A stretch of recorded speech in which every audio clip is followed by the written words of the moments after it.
राधे। जय द्वारकाधीश। मैं श्री कृष्ण जी का दास अभिषेक भटनागर एक बार फिर अपने चैनल गॉड इज माइंड में आपका स्वागत करता हूं। मैं फिर से आपसे एक विनती करूंगा, यदि आपने अभी तक चैनल सब्सक्राइब नहीं करा है तो उसे जरूर कर ले। अब जिस तरीके से मैंने कल के अध्याय में आपको बताया था कि भोजन कितना महत्वपूर्ण है, किस वजह से भीष्म पितामह इतने ज्ञानी गंगा पुत्र अकारण चुप रह गए और द्रौपदी चीरहरण के समय कुछ ना कह पाए, तो उसका जो उन्होंने अपनी तरफ से जो एक्सप्लेनेशन दिया था वो ये था कि क्योंकि मैं उस वक्त दुर्योधन का भोजन या दुर्योधन का दिया हुआ भोजन खाता था, इस वजह से मेरे विचार बदल गए। तो इसीलिए स्वच्छ भोजन खाना, अच्छा भोजन खाना बहुत ही ज्यादा अनिवार्य होता है। तो इसीलिए इस चीज का ध्यान रखिएगा और अपने विचारों को जितना शुद्ध हो सके उतना शुद्ध रखिएगा, बाकी तो सब हरी माया है। चलिए आज का अध्याय शुरू करते हैं। आज का है 10वां अध्याय, जिसमें भीष्म पितामह का श्री कृष्ण जी महाराज की स्तुति करना और श्याम सुंदर के ध्यान में लवलीन होकर अपना शरीर त्याग कर परलोक चले जाना। आइए सुनते हैं आगे। सूत जी ने शौनकादिक ऋषिवरों से कहा कि भीष्म पितामह ने यह सब ज्ञान पांडवों और द्रौपदी आदि से कहकर चतुर्भुज रूप परमेश्वर का ध्यान अपने हृदय में रख लिया और श्री कृष्ण जी मोहन मूर्ति की तरफ देखकर बहुत स्तुति करके बोले, हे ज्योति स्वरूप परब्रह्म, मेरे मोहनलाल, आप केवल अपने भक्तों की इच्छा पूर्ण करने के वास्ते अवतार धारण करते हैं। जिस तरह आप दया की राह मेरे सामने बैठे हैं, उसी तरह कृपा करके बैठे रहो, जिसमें प्राण छोड़ते समय तुम्हारे चरणों का ध्यान मेरे हृदय में बना रहे। आप सबसे पहले थे, वह महाप्रलय में भी तुम्हारा नाश ना होकर आपकी माया से उत्पत्ति व पालन व नाश तीनों लोगों का होता है। वह आप उत्पन्न होने व मरने से कुछ प्रयोजन ना रखकर केवल पृथ्वी का भार उतारने व अधर्मी व दुष्टों के मारने के वास्ते अपनी इच्छा से अवतार लेते हैं।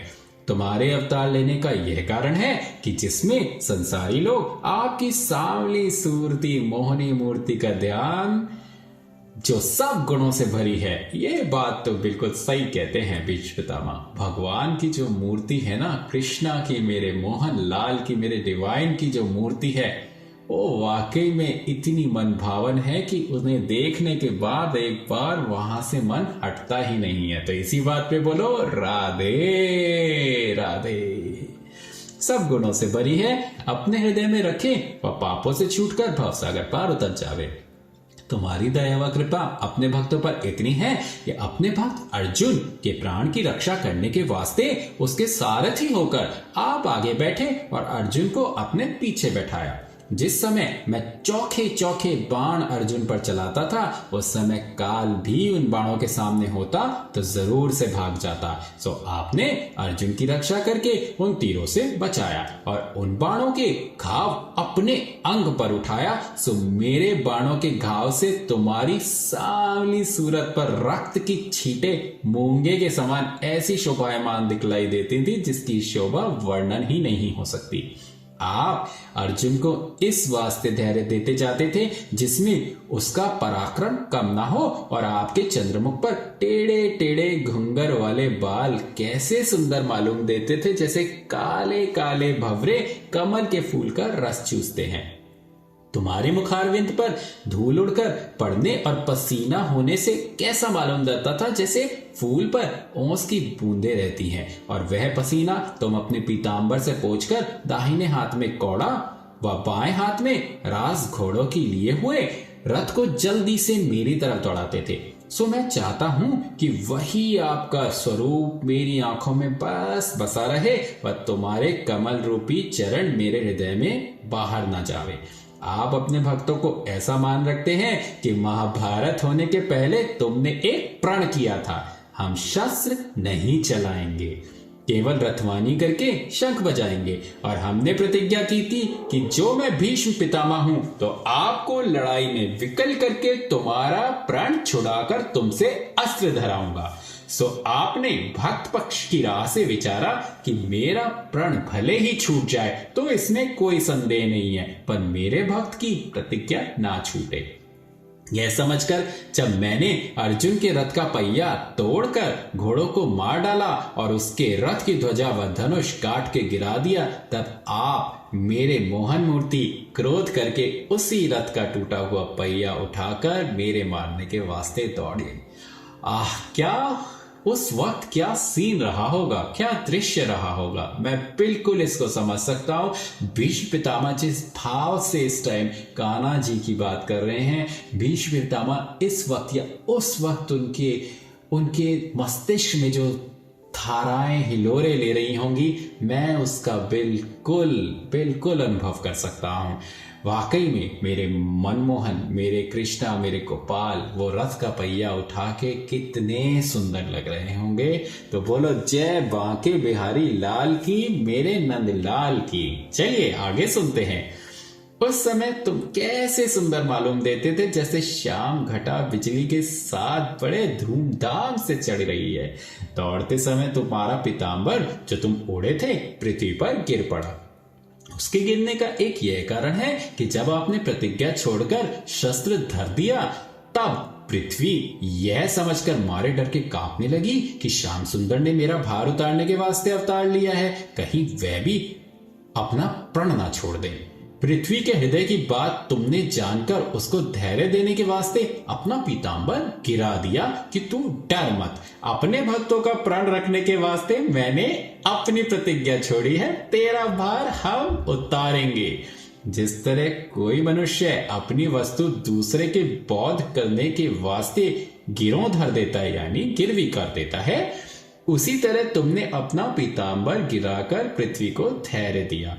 और जब मैं चाहता था कि सब सेना पांडवों की मारकर हटा दूं, तब तुम मेरे रथ के चारों तरफ आकर अपने अनेक रूप दिखलाते थे, जिसमें मेरा चित्त घबरा जाए।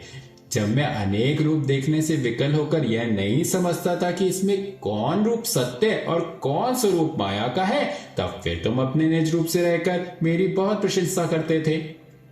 जब मैं उन बातों को समझता हूं, तब मुझे बड़ी लज्जा आती है और अपने को अपराधी समझकर आपके सामने अपना मुंह नहीं दिखला सकता। आप दयालु अपने भक्तों को ज्ञान देकर उनका मनोरथ पूर्ण करने वाले हैं, इसलिए तुमने मुझे जो मरने के निकट पहुंचा दिया था, बिना बुलाए आकर अपना दर्शन दिया।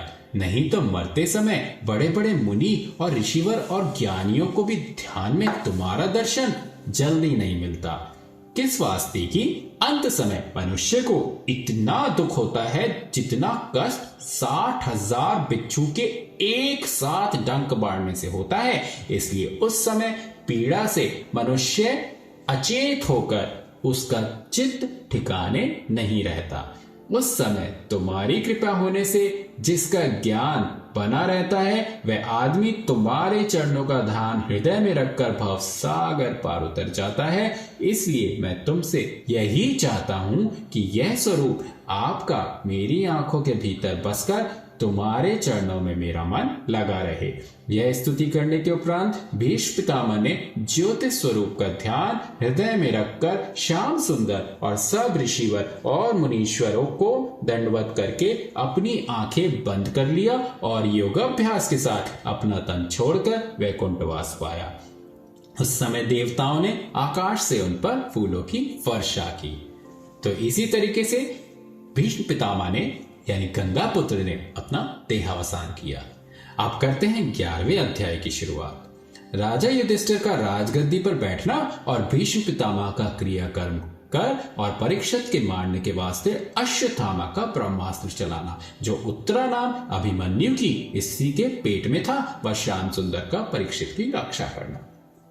सूत जी ने शौनकादिक ऋषिवरों से कहा कि भीष्म पितामह के मरने का सोच श्री कृष्ण जी व पांडवों ने बहुत किया। फिर मुरली मनोहर ने राजा युधिष्ठिर को समझाया कि जिस तरह की मृत्यु संसार में भीष्म पितामह ने पाई, इस तरह की मृत्यु दूसरे को पाना बहुत दुर्लभ है। संसार में जिसने तन धारण किया वह एक दिन अवश्य मरेगा। इस वास्ते इनके मरने का शोक छोड़कर हर्ष मनाना चाहिए। जो कोई मनुष्य का तन पाकर संसारी माया मोह में फंसा रहे, वह परमेश्वर से विमुख रहकर जन्म अपना वृथा गवावे, उसके वास्ते रोना उचित है। सो भीष्म पितामह संसार में भक्ति पूर्वक व धर्म संयुक्त रहकर शरीर त्यागने के उपरांत वैकुंठ को गए, इसलिए इनके मरने का शोक आपको नहीं करना चाहिए।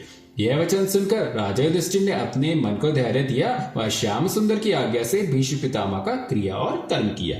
जब मुरली मनोहर व ऋषिवर और मुनीश्वरों ने राजा युधिष्ठिर को हस्तिनापुर में लाकर राजगद्दी पर बैठाया, तब श्री कृष्ण जी महाराज महाभारत होने व पृथ्वी का भार उतारने से बहुत प्रसन्न होकर बोले, हे राजन, तुम प्रजा का पालन करके कुल परिवार समेत राज्य का सुख भोगो और जो कुछ तुम्हारे मन में सोच है उसको छोड़ दो। यह बात मुरली मनोहर ने राजा को समझाकर उसमें अश्वमेध यज्ञ कराया, उनसे अश्वमेध कराया व कुछ दिन वहां रहकर राजा युधिष्ठिर से कहा, अब हम द्वारकापुरी को जाएंगे। देखिए है ना कितने कमाल की बात। भगवान मेरे मुरली मनोहर हर वक्त युधिष्ठिर जी के साथ रहते थे, परंतु देखिए उनको भी कितना बोध था, उनके दिमाग में भी कितने विचार आते थे, क्योंकि यही तो भगवान की माया है। भगवान जब खुद ही उनके साथ थे, इतने लोगों के साथ थे, फिर भी वो सब भगवान की माया में पड़े रहे और उनको कुछ समझ में नहीं आया कि ये कृष्ण अपनी लीला कर रहे हैं। चलिए आगे बढ़ते हैं। जिस समय श्याम सुंदर द्वारका जाने की इच्छा रखते थे, उसी समय अश्वत्थामा ने सिर मूड़ने और मणि निकाल लेने की लज्जा से राजा युधिष्ठिर आदि पांचों भाइयों के जलाने के वास्ते ब्रह्मास्त्र चलाया। जब वह अस्त्र अपना 5 मुंह बनाकर पांडवों की तरफ आया व उस अस्त्र का एक छोटा सा अंगारा गर्भवती उत्तरा के पेट में घुस गया व उसके उदर में आग जलने लगी। उत्तरा अभिमन्यु की स्त्री थी, यानी अभिमन्यु की पत्नी थी। जब वह उस जलने से व्याकुल होकर निर्वस्त्र